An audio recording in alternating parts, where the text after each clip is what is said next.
Salut à tous et bienvenue dans le 18h de Télé Nantes. Ce soir, on vous parle d'un petit mot de 4 lettres désignant un échange direct de biens sans intervention de monnaie. Je parle bien entendu du troc. Le troc, un phénomène qui prend de l'ampleur un peu partout et y compris à Nantes sur les réseaux sociaux et aussi dans la vraie vie. On va vous en parler ce soir avec l'administratrice du groupe Facebook Le Troc Nantais et avec l'organisatrice d'un apéro-troc à Nantes ce vendredi.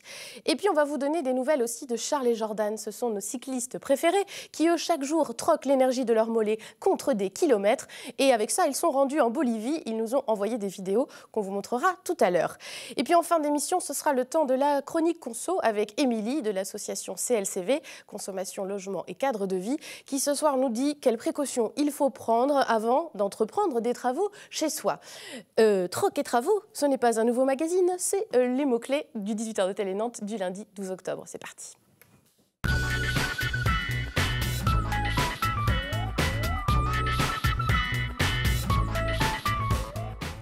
Voilà, ce soir, dans le 18h de Télé Nantes, on a voulu se faire l'écho d'un phénomène assez tendance qui s'appelle le troc. Et vous allez voir, il existe 1000 façons de troquer.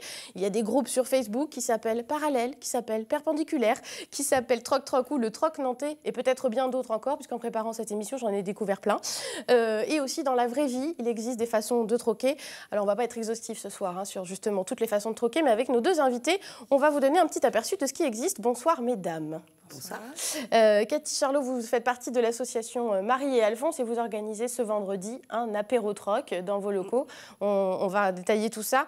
Et avec vous, Marie Boukchiche, bonsoir. Bonsoir. Qui est co-administratrice du groupe Le Troc Nantais. On parle d'un groupe Facebook, évidemment, qui fait partie de ces fameux groupes Facebook que j'ai énoncés tout à l'heure. Première question peut-être, qu'est-ce qui vous a donné à vous l'envie de troquer, Marie ? Alors, on avait envie, avec la co-admin du groupe, d'admin dans le jargon. Voilà, d'admin, oui. D'avoir ce côté où on donne quelque chose dont on n'a plus forcément besoin chez soi, et en échange d'avoir un retour de la part de la personne avec qui on allait troquer, en remerciement. Voilà. Quelque chose qui n'a pas forcément de valeur marchande, mais d'avoir un petit échange, un petit retour. Voilà, ça, on verra. C'est vrai qu'il y a différentes règles aussi dans les groupes. C'est finalement, quand on met le doigt dans le troc, on se rend compte qu'il y a pas mal de règles à suivre. Mais après, vous, ça veut dire qu'à la base, vous étiez aussi cliente des vides-greniers, oui. Peut-être du Bon Coin, enfin des bonnes affaires. Oui, c'est ça. C'est aussi une autre façon de faire des bonnes affaires. C'est faire des bonnes affaires. Et là, surtout, en enlevant la notion d'argent, de devoir sortir le porte-monnaie ou la carte bancaire. C'est vraiment la base de notre groupe à nous. C'est aussi une solution pratique en temps de crise. Aussi. On ne va pas se mentir. Voilà, ça fait plaisir à des gens qui n'auraient pas forcément les moyens d'aller dans une boutique pour acheter un meuble, pour acheter des vêtements pour les enfants, des chaussures ou de la vaisselle, n'importe quoi. Voilà, de pouvoir récupérer des choses avec le minimum de frais et avec un grand sourire. Voilà, et en rencontrant des nouvelles personnes aussi puisqu'à un moment donné, il faut quand même les rencontrer dans la vraie vie. Alors vous, c'est aussi le pari que vous avez fait avec l'apéro-troc. C'est déjà le deuxième du genre qui aura lieu ce vendredi. À la base, vous êtes une asso qui fait plutôt dans l'éducation aux médias, au numérique. Et vous êtes lancée aussi là-dedans. Pourquoi ? C'était assez cohérent dans le projet qu'on porte finalement. Nous, effectivement, on favorise le numérique dans les pratiques. C'était l'idée aussi de mettre un quartier dans le numérique, avec une plateforme contributive. Mais il n'y a pas que le numérique dans la vie, il y a aussi on se rencontre. Le quartier, c'est au pavé. Le quartier, c'est au pavé Saint-Félix. Et du coup, on est pas mal de personnes qui étions sur les réseaux type Troc, Parallèle, à troquer, parce que adeptes du système D aussi, parce que pas de sous, et aussi, mais aimant aussi en se disant, c'est bien de troquer, mais ce serait bien d'organiser un rendez-vous sympa, convivial, où finalement on troque, on se rencontre et on boit un coup. Voilà. Puis aussi, ça a favorisé l'idée de créer un espace aussi pour les enfants pour troquer. Parce qu'on ne les met pas sur Facebook encore quand même, on fait gaffe. Et du coup, vous montrez ils viennent, comme ça derrière, parce qu'en fait, il y a votre fils qui est en coulisses et qui est un petit troqueur. Les enfants aussi peuvent troquer. Exactement. Ils troquent des images, des fois, de Pikachu, des images Panini à l'époque. Puis il n'y a pas de notion d'argent, ça s'autogère complètement. C'est beaucoup plus simple qu'un vide-grenier finalement à mettre en place. Et c'est vraiment prétexte à créer du lien, je crois, puis à passer un bon moment. Ça dure 3 heures. Voilà. Après, pour y participer, il faut vraiment s'inscrire parce qu'on ne veut pas non plus être débordé.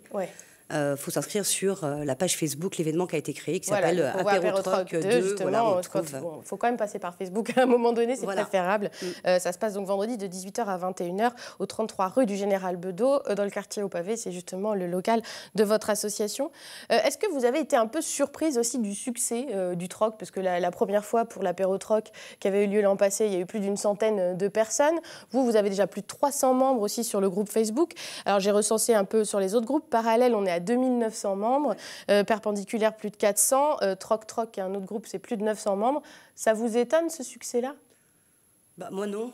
Moi, j'ai vraiment le sentiment qu'il y a une effervescence de tout ce qui est consommation collaborative aujourd'hui et que le numérique a vraiment favorisé, en tout cas, tous ces regroupements, finalement. Donc non, parce que là, on parle de troc, mais ça fait quand même... Il y avait déjà tous les sites de dons type FreeCycle qui existaient, avec des réseaux énormes. Déjà, il y a plusieurs années, avant que je connaisse, moi, troc ou Parallèle, j'allais ailleurs. Des choses plus dinosaures, on va dire, plus difficiles des fois quand on n'était pas dans les pratiques Internet. Mais moi, je me suis toujours... mes meubles, ils viennent de FreeCycle, de sites de dons. D'accord. Donc, finalement, ça s'inscrit dans une démarche un peu globale. Plus facile aussi d'accès. Oui, là, c'est plus facile. C'est plus facile d'accès. Oui, alors du prêt aussi, ça se fait pas mal. Des fois, par exemple, je prête ma perceuse, je prête ma tondeuse, parce que tout le monde ne l'acquiert pas. Mais vous, alors, en tant qu'administratrice, vous êtes surprise aussi du succès d'un groupe, parce qu'il y en a encore un groupe de plus, il pourrait y en avoir d'autres, et à chaque fois, ça se remplit quand même. Et c'est des nouvelles personnes en plus. Là, oui, c'est pas forcément des gens qui viennent d'autres groupes de troc. Là, cet après-midi, une jeune femme qui fait partie d'un groupe de vente a rencontré le troc nantais il y a 2-3 jours et a trouvé ça génial. Et elle a fait une pub monstre sur sa page de vente. Et finalement, on a plein de gens qui étaient adeptes de l'achat sur Facebook de choses à petit prix déjà, qui finalement se disent, bah oui, moi aussi, je veux troquer. Donc non, vraiment, on est super contents. Nous, ça fait 1 mois qu'on est ouvert. On était à 320 juste avant que je rentre sur le plateau. Je suis sûre qu'il y a encore des demandes et j'espère que ce soir, ça va encore exploser. Sans doute. On ira rejoindre le troc nantais. En tout cas, nous, notre journaliste Anne Judic, elle est allée dans la rue aussi pour voir si les gens étaient adeptes du troc et s'ils étaient pratiquants. Voilà ce que ça donne. Les gens qui n'ont pas de moyens forcément et ça permet de diversifier aussi les vêtements et pour les gens qui aiment bien changer aussi. Tout est bon pour ne pas avoir à dépenser d'argent, donc pourquoi pas. Ça fait moins peur déjà que sortir de l'argent. Après, je pense que c'est une bonne chose. Ça permet de faire de la récup aussi, simplement. Écologiquement parlant, je pense que c'est quelque chose d'intelligent.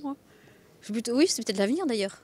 Le troc en lui-même de vêtements, c'est surtout le goût, les couleurs et puis trouver au bon moment. C'est plus en fait entre copines, genre on s'échange des choses plus. Et avec une petite différence d'âge, quand on a des copines, j'ai une copine par exemple qui a un enfant, une petite fille de 1 an, et c'est vrai qu'on s'échange pas mal de choses. Et moi quand j'avais acheté en solde et en réserve, je lui les prête le temps que elle grandisse et que la mienne grandisse surtout. Ça m'est déjà arrivé, oui, avec des groupes sur Internet, sur Facebook, tout ça, quoi. Donc c'est bien, c'est sûr, c'est pratique en fait. Pour des vêtements, genre échanger des vêtements et tout, ça c'est cool. Ou sinon, je sais que j'ai échangé un lit que j'avais et tout avec quelque chose d'autre en échange, c'est cool. Vous l'avez échangé contre quoi votre lit par exemple? Contre un bureau, du coup ça se fait bien. Voilà, pas mal de pratiquants et de pratiquantes, surtout. Est-ce qu'il y a surtout des filles qui troquent? Là, on a 2 femmes sur le plateau, pas mal de filles aussi dans le micro-trottoir. C'est quand même un truc de filles? Cet après-midi, j'ai troqué avec un homme pour la première fois. Elle est bien cette phrase, j'ai troqué avec un homme. J'ai troqué avec un homme pour la première fois grâce à lui. J'ai troqué des billes. Ouais, des billes contre eux. Un fondant au chocolat. Et ben voilà. C'est pas mal. C'est le genre d'échange qu'on peut avoir. Oui, il était ravi, il avait son goûter. Plus d'hommes aussi, plus de femmes à l'apérotroc? Je dirais que c'était assez partagé en fait. Et les bénévoles en tout cas impliqués, on est assez moite-moite finalement. Ouais. Et l'idée est plutôt venue de 2 personnes, de 2 garçons, qui ont décidé, allez, on a envie d'organiser un vrai temps dans la vie réelle, quoi. Ouais, in real life, comme on dit. In real life. Ouais. Mais non, c'est plutôt partagé. Ouais. Ouais. Et qu'est-ce qu'on troque alors? Parce que là, vous avez donné un exemple, des billes contre du fondant au chocolat. On a entendu aussi dans ce petit micro-trottoir un lit contre un bureau. Qu'est-ce qu'on troque? Beaucoup de vêtements quand même. Alors du vêtement, beaucoup de vêtements femmes, parce qu'il y a, en tout cas sur notre groupe, beaucoup plus de femmes, beaucoup de vêtements d'enfants, de l'électroménager, des meubles. Des fois, il y a des trucs un peu bizarres. Hein. Moi, j'ai vu, on peut troquer des pots de crème qui sont déjà entamés, par exemple, alors, quand on ne se sert plus. Les choses qui sont... oui, alors beaucoup plus de gel douche, des choses comme ça. Ouais. Mais oui, ça peut être des produits de beauté, ça peut être des produits d'entretien. Beaucoup de gens qui passent au bio, finalement, qui passent, par exemple, au nettoyeur vapeur, vont liquider tous les produits d'entretien qu'ils ont contre ce fameux pot de confiture dont je parlais. Voilà, bah pourquoi pas. Oui, et si c'est ouvert, c'est pas grave. Apéro-troc ? On peut troquer ce qu'on veut ? Bah non, il y a du jeu. Il faut que les gens acceptent le troc. Ouais. Donc ça marche ou ça marche pas. Donc c'est ça qui est rigolo, c'est que y a négociation, il y a voilà. Alors nous on fait des petites animations aussi. Il y avait un troc en chair la dernière fois. Là il y aura un speed trocking, je crois. Voilà, mais non, des fois les trocs marchent pas. C'est la vie, c'est le jeu. Donc parce que ça convient pas aux deux personnes. Est-ce que c'est vrai qu'en fonction des groupes Facebook qui existent, des fois, il y a des gens qui disent, voilà, je troque ma commode, mais je veux contre une bouteille de vin, qui impose un peu l'échange. C'est pas le cas chez vous ? Si, c'est le cas, mais on spécifie que si la personne qui récupère l'objet n'a pas en réserve ce que l'autre personne demande, elle ne doit pas aller en boutique pour chercher cette chose-là. Ouais, parce que après ça devient justement il y a intervention d'argent du coup. Voilà, on ne veut pas de ça, on veut que ce soit quelque chose qui vienne directement de chez la personne. Le porte-monnaie ne doit pas sortir. Et donc on ne doit pas prendre en compte la valeur marchande, c'est-à-dire je veux un peu d'un truc d'une valeur équivalente. Non. Pour nous non. Ouais. Pour vous ? Bon, moi je suis moi là-dessus je suis très ouverte moi. Ouais. C'est plus ouvert que ça. Moi je m'en fiche. Moi si je vois un objet qui me plaît, j'ai troqué un tabouret. La personne voulait un truc à boire, oui, je vais lui acheter une bouteille de vin et je trouve que le troc est satisfaisant. Enfin voilà, non, j'ai pas de problème de. Mais c'est vrai que quand on regarde un petit peu les sites de troc qui existent, voilà, il y a souvent une charte. Chez Parallèle, il y a une charte aussi qui est plutôt maintenant parallèle sur le don, d'ailleurs, maintenant perpendiculaire plutôt sur l'échange. Vous aussi, voilà, vous avez mis en place une charte parce qu'il faut quand même des règles du jeu, évidemment, quand on fait du troc. Il faut vraiment qu'elles soient respectées, c'est important. Ouais. Et elles sont respectées. Pas toujours. C'est pour ça qu'il y a des administratrices. C'est pour ça qu'il y a deux administratrices pour arriver à contenir un peu. Et puis il y a du monde, donc voilà, on passe du temps aussi à surveiller et à remettre un peu les pendules à l'heure parfois. Après, les échanges se font aussi dans la vraie vie, parce qu'on parlait de groupe Facebook, mais après vous vous rencontrez. Il faut se voir. Donc ça prend du temps, il faut s'organiser. Oui, ça prend du temps. Là, il y a des semaines où c'est tous les jours qu'il y a un troc. Donc, écoute, je suis disponible entre 13h30 et 15h30. Après, c'est fini parce que j'en ai un autre le matin, puis j'en ai un autre le soir. Donc, il faut s'organiser. Oui, il faut s'organiser, oui. Vous acceptez tout le monde parce que aussi ça fait partie d'autres règles dans les groupes de troc. Par exemple, sur le groupe Facebook Troc, c'est des amis d'amis. Je les ai consultés avant l'émission. Ils acceptent des amis, un peu un système de cooptation. Vous acceptez tout le monde ? Oui. Tous ceux qui se présentent ? Oui. Ouais, sans exception. Oui. Sans exception. Sans exception. Et sans limite aussi, parce que pour l'instant, vous êtes à 300 membres. Justement, on vient de commencer. Peut-être que si on voit que ça continue à grimper, on sera peut-être un peu plus restrictif. Pas en fonction des gens qui rentrent, mais en fonction des gens qui sont déjà là. Voir si on voit qu'une fois, 2 fois, 3 fois, la charte n'est pas respectée. Peut-être qu'on va leur demander gentiment de partir. C'est ça. Parce que Troc, pareil, ils sont limités à 900 membres aussi. Voilà, pour pas 900, aller, d'accord. Au-delà. Vous, c'est ouvert à tout le monde ? Nous, c'est ouvert à tout le monde. C'est-à-dire que, voilà, après, non, juste on demande que les gens s'inscrivent ou envoient un mail pour dire qu'ils viennent, pour juste pouvoir accueillir tout le monde. Parce qu'on a tout un système de tables, d'étiquetage, parce que les gens... c'est un lieu physique, il y a des murs, donc il y a des murs, on est limité, c'est comme ça. Après, en plus, il y a des étiquettes, parce que pour qu'ils aillent troquer, il faut qu'ils aient des étiquettes, parce qu'il y a tout un jeu pour aller se chercher, se rencontrer. Puis c'est un moment qui est sympathique. Voilà, on ne va pas être débordé, arriver à 300 personnes, quoi. Mais 100 personnes, c'est pour l'instant, il y en a déjà 70, je crois. Qui sont inscrits sur l'événement Facebook. Qui viennent sûrement, il y en a 70 peut-être. C'est bien déjà. On est déjà bien. Pas mal. Avec une communication. D'autant que la règle, c'est d'amener jusqu'à 10 objets qu'on veut troquer. C'est 10 objets, ouais. Pas d'armoire dans bande. Donc on va rappeler aussi les infos. L'apéro-troc numéro 2 de l'association, c'est ce vendredi de 18h à 21h au 33 rue du Général Bedeau. On s'inscrit sur l'événement Facebook où on peut vous envoyer aussi un mail. C'est cathy.charlot@gmail.com. Oui, avec un K. C'est ça. Cathy.charlot. Et puis si on veut adhérer aussi, il faut avoir un compte Facebook évidemment, mais on peut adhérer au groupe du Troc Nantais. N'hésitez pas à troquons-nous les uns les autres. C'est ça. Merci beaucoup, mesdames, de nous avoir donné un aperçu. Merci. Puis on vous garde aussi, parce qu'on va vous donner des nouvelles de deux jeunes que vous connaissez bien maintenant. C'est Charles et Jordan. Ce sont deux jeunes issus du vignoble nantais qui ont décidé de faire le tour du monde en tandem. Ils sont fous, ces garçons-là. Ils sont partis il y a plus d'1 an déjà. Ils ont plus de 12 000 km au compteur de leur tandem qui s'appelle Sun. On vous donne régulièrement de leurs nouvelles. Et ce soir, on vous en donne à nouveau, puisqu'ils nous ont envoyé une vidéo de leur passage en Bolivie avec un nouveau compagnon de route, vous allez voir, des avaries et également des paysages de dingue. Regardez.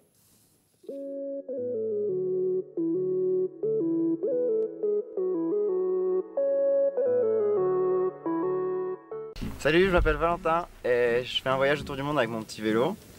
Et la prochaine étape, c'est la Bolivie, tout là-haut. Je pense qu'avec 2 mecs comme Joe et Charlot, on va vraiment bien s'éclater là-bas.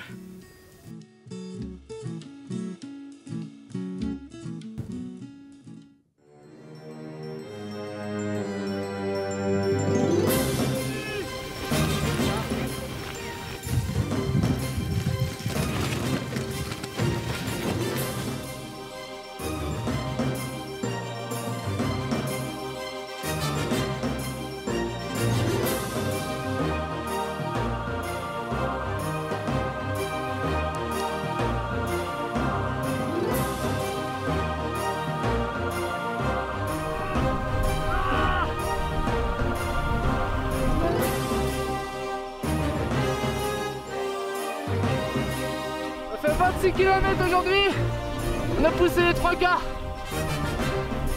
sur du sable. C'est trop dur.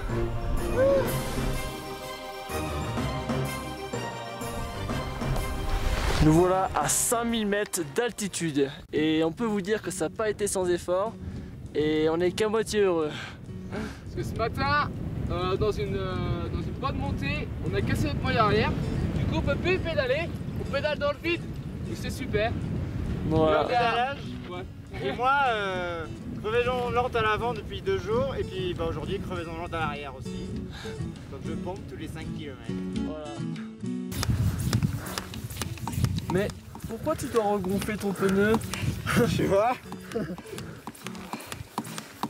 Belle matinée de merde pour nous. Du coup, moyenne cassée, ville à 400 km. On va voir ce qu'on va faire. Alors Charles, explique-nous comment on fait pour pédaler de nouveau sur le chemin. J'ai réussi à essayer de bloquer le moyeu pour qu'on puisse pédaler. Donc alors, du coup en fait on est tout le temps obligé de pédaler, même dans les descentes. Ouais. Mais au moins on pédale. Au moins on peut pédaler. Et voilà, comme vous pouvez voir, le tandem d'un rêve pédale de nouveau. Ça fait 2 jours, ils ont réussi à réparer leur moyeu au beau milieu du sud Lipès, ce qui est en soi un miracle. Et aujourd'hui, ils se démerdent pas mal sur le sable, en direction de l'arbre de pierre, qu'on va atteindre dans à peine 1 kilomètre.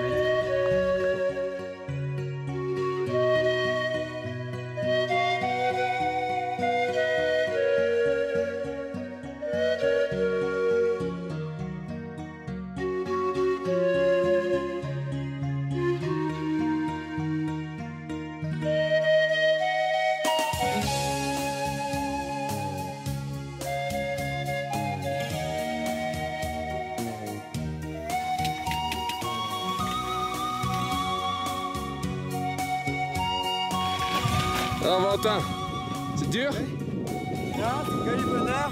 Ouais. Ça fait, on se lève depuis 3h30 ce matin. Ça monte, il y a du sable, il fait froid, l'eau est gelée. Que du bonheur. On peut pas boire quoi. Non, on peut pas boire et on a froid. Et puis on pousse sur du sable quoi. Ouais, parce que voilà, c'est un peu que ça y est. Allez, bon courage.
Voilà, vous aurez apprécié comme nous la flûte de Pan et la reprise de Sound of Silence de Simon and Garfunkel.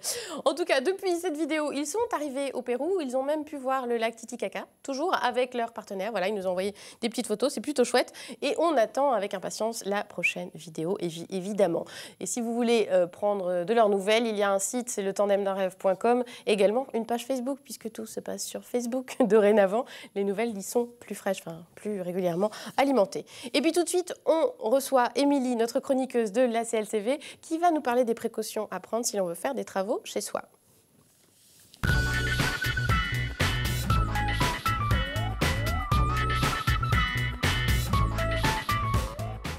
Voilà, avec Émilie, on ne va pas parler de troc cette fois. On n'échange pas un artisan contre un gâteau au chocolat ou des trucs comme ça. Voilà. Non, on parle de travaux qu'on engage avec des artisans, des travaux monnayés, évidemment. Oui, voilà, monnayés ou des petits travaux, des dépannages à votre domicile. Si vous avez besoin de, je sais pas moi, une panne sur une chaudière ou alors refaire un revêtement de sol, des tapisseries, eh bien, généralement, on fait appel à des entreprises, à moins qu'on bricole soi-même. Et là, c'est l'idéal, mais du coup, j'aurais pas lieu de faire une chronique. Voilà, c'est ça. Là, on s'adresse plutôt à ceux qui ont recours à des professionnels, des gens comme moi, par exemple. Et donc là, on a des interventions, évidemment, de prix. Voilà, comment ça se passe, comment on fixe un prix avec les professionnels, quoi. Alors, disons qu'il y a le devis qui doit être obligatoire à partir d'un certain montant. Donc, je sais pas si vous savez le montant. C'est un quiz en même temps. Un petit quiz en même temps. En plus, je vais faire interagir. Attention. Non, un montant qui dit mieux. Non, moi, j'ai la triche, c'est 150 €. Voilà.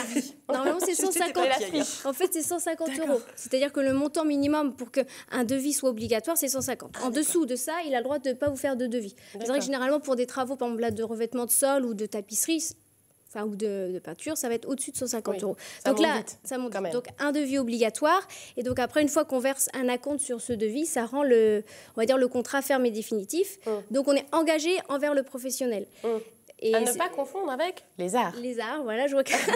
j'ai suivi quand même. En fait, les arts, si c'est pas précisé sur le devis que vous signez, si c'est pas marqué acompte, de petits points la somme, c'est sous-entendu des arts. Donc, c'est-à-dire que les arts, ça ne vous engage pas, mais si vous vous rétractez, vous perdez la somme, mais vous avez le droit de dire, moi, je ne veux plus traiter avec vous, vous avez mal travaillé, je perds quand même mes arts, mais c'est fini. D'accord, voilà. donc ça, il faut être alors vigilant un peu. L'acompte, une fois qu'on a versé, même si la personne effectue mal son travail ou a des soucis de faillite, ça nous est arrivé aussi de voir malheureusement des sociétés en faillite, là, on est obligé de continuer avec la même entreprise. Voilà. Après, il y a des délais aussi qu'on fixe, c'est ça. C'est souvent, des fois, on s'engage dans des travaux et puis ça dure un petit peu plus longtemps que prévu. Voilà, donc normalement, c'est pareil. Le professionnel doit vous indiquer une date butoir pour terminer les travaux. Si il dépasse cette date, vous êtes en droit de dénoncer le contrat, donc d'annuler le contrat que vous aviez fait avec lui, avec une lettre recommandée que vous envoyez 7 jours. S'il dépasse la date de 7 jours, vous êtes en droit de dire, c'est fini, vous n'avez pas... Sauf que là, il a le droit, pareil, de son côté, à des conditions. Donc, s'il vous dit que c'est faute à des intempéries ou le fournisseur qui a trop de retard, il a le droit quand même de négocier un peu cette date. Voilà, si ce n'est pas de sa responsabilité. Voilà, mais si c'est de son fait à lui, c'est tant pis pour lui. Et donc, si ça se passe mal aussi, il y a des recours possibles quand on est consommateur, justement. Oui, voilà. Alors, déjà, vous pouvez faire une démarche par vous-même. Donc, si ça ne se passe pas bien, imaginons, en mettant, des peintures, il casse un lustre ou des trucs comme ça, et il ne veut pas vous rembourser. Ça peut être des choses, des fois. Et bien là, donc, lettre recommandée, toujours pour faire une trace. S'il ne veut pas vous rembourser, vous pouvez vous rapprocher soit d'une asso comme nous, la CLCV, qui défend les droits des consommateurs, soit après, ça va être plus la justice, donc le juge de proximité. Mais c'est vrai que ça va être... Pour des petits litiges, il faut mieux se rapprocher d'une asso comme nous. Ouais, éviter la phase contentieuse et puis essayer de trouver un arrangement, évidemment, à l'amiable. Vous en avez souvent des cas comme ça? Oui, on a eu pas mal de cas, notamment un exemple concret. En fait, un monsieur avait demandé l'intervention d'un professionnel pour changer son chauffe-eau. Il est venu et en replaçant le chauffe-eau, il a tout arraché le plafond, mais vraiment bien. On a vu les photos, puis il s'est dit que c'était pas de sa faute, donc il fallait, c'était pas lui de payer. Et donc vous pouvez lui dire si c'est de votre faute, il faut réparer quoi. Donc nous, on a fait un petit courrier qui reprenait en fait les engagements de chacun. Et sous 8 jours, l'adhérent a eu donc la réfection de son plafond, tout payé par le professionnel qui avait causé les dégâts. Mais à la base, il avait dit non, moi je viens pour ça. Voilà, c'est pas grave. C'est pas grave, vous avez qu'à changer, c'est rien, et puis c'est tout. De l'intérêt donc de la CLTV en tout cas. Je caricature, voilà, mais ce sont des choses qui arrivent. On va vous renvoyer nos téléspectateurs si ça les intéresse et s'ils sont confrontés à ce genre de problème, à l'adresse et le numéro de téléphone et le site internet, l'adresse mail, tout est indiqué. Voilà. Merci beaucoup pour ces conseils pratiques et merci aussi à nos invités d'avoir été avec nous. À demain sur Télé Nantes, évidemment.